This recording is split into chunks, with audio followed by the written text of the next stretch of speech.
Bonjour à tous, aujourd'hui séance run et juste avant je voulais partager avec vous les étirements et les échauffements que je réalise et puis vous donner un peu de sens par rapport aux étirements et échauffements, pourquoi réaliser des échauffements et des étirements.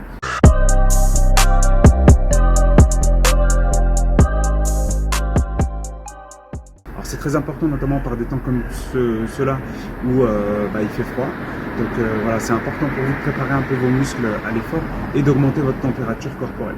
Alors deux choses, les étirements, à quoi ça sert? Les étirements, ça va donner de l'élasticité à vos muscles, de la souplesse, de la mobilité aussi aux articulations. Donc voilà, c'est important avec les échauffements bien sûr, mais c'est important de réaliser ça, ça évite les blessures, hein, c'est aussi un des objectifs principaux. Donc ça peut être des claquages par exemple ou autre, parce que votre muscle il n'est pas préparé, il est froid, et si vous tirez très rapidement dessus sans être ni échauffé et ni étiré, vous avez peu de souplesse, ce qui fait que le muscle il peut se froisser assez rapidement et donc générer des blessures.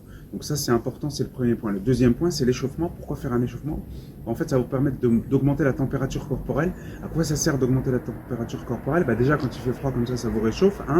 De deux, ça active votre système respiratoire et cardiovasculaire. Ça veut dire que ça va faire circuler le sang de plus en plus rapidement dans votre corps, et ça va alimenter vos muscles aussi en sang, ce qui va permettre de générer les premiers efforts, d'apporter de l'énergie, etc. Donc ça c'est important de faire. Donc les étirements on les fait plutôt ils peuvent être faits aussi de façon dynamique, soit stato-dynamique, donc soit de façon statique, soit de façon dynamique. Donc là les premiers que je vais faire ils vont être plutôt de façon statique pour vraiment tirer dessus, et après on va faire des échauffements qui eux sont plutôt de façon dynamique pour augmenter la température corporelle. Donc voilà, donc premier étirement. Donc je vais commencer par étirer. Alors vous pouvez procéder de la tête aux pieds. Moi je commence souvent par le bas, donc je vais commencer déjà par étirer mes quadriceps, puisque c'est l'un des principaux muscles qui est sollicité en course à pied, pas que bien sûr, il y a les mollets, les ischios, mais voilà, donc les muscles agonistes et antagonistes c'est important. On va faire toute la première face, les quadriceps, et après les ischios et les mollets. Allez, c'est parti. Donc l'objectif c'est de tirer un maximum. Vous pouvez vous pencher légèrement vers l'avant. Vous allez voir, plus vous penchez, plus vous tirez votre jambe, plus vous sentez que au niveau de votre quadriceps ça tire. On peut faire rester à peu près 10 secondes. Donc deuxième étirement, alors toujours le quadriceps gauche. Je vais me mettre ici. Si vous trouvez un trottoir, mais ça c'est bien, vous mettez votre talon dessus et vous allez descendre pour étirer vraiment vos ischios. Autre chose aussi, c'est que je vais activer l'articulation coxo-fémorale. Qu'est-ce que ça veut dire? En fait, c'est entre votre bassin et vos jambes. C'est ce qui relie les deux. Donc là, c'est important parce qu'on va reproduire un peu le mouvement de la course à pied. On va chercher des amplitudes assez larges.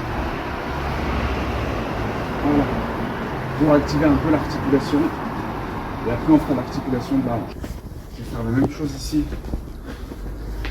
Cette fois-ci, je suis droit au mur, je mets une jambe, j'avance un pied, et pareil, voilà. Donc là, ça va plutôt échauffer les adducteurs. Donc c'est un très bon exercice avant le course à pied. Là, j'essaie de garder les jambes tendues et d'aller chercher un maximum. Pareil, je fais l'autre côté. Voilà, donc j'essaie de garder le bassin assez droit. Il n'y a vraiment que la jambe qui travaille. Vous sentez vos adducteurs, ça tire. Donc ça c'est un très bon exercice pour chauffer vos adducteurs. Je vais me positionner les jambes alignées au niveau du bassin. J'écarte légèrement vers l'extérieur. Et puis je vais faire quelques squats. Je descends très bien, je garde le dos bien droit. Je pousse les fesses vers l'arrière. Je gaine et je descends. Et je pousse sur les talons. Donc là, montée de genoux, un exercice d'échauffement et à la fois d'étirement plutôt dynamique. Donc voilà, montée de genoux. J'essaie de monter bien droit. Voilà. Maintenant, le talon fesse pour étirer toujours les quadris. J'hésite pas à ce que le talon touche les fesses.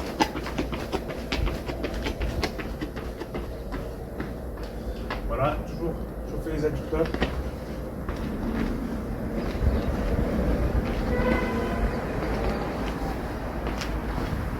Là.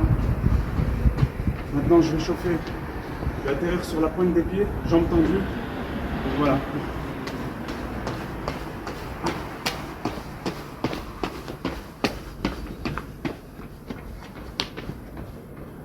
Voilà, je vais échauffer un peu, donc simplement quelques cercles avec le bassin. Voilà, ça craque un peu. Voilà. Et je peux faire 10 petits cercles et 10 grands. Voilà, pour réchauffer un peu ben voilà, les épaules aussi, puisque je vais solliciter mes bras pendant la séance de run. Donc voilà. Autre conseil aussi, vous pouvez faire quelques accélérations avant de démarrer.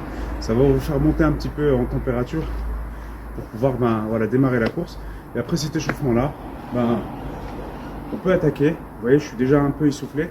Donc voilà, on peut attaquer la séance de course à pied. Ne pas attendre trop longtemps après vos étirements et votre échauffement pour aller sur votre séance de run. Allez, let's go!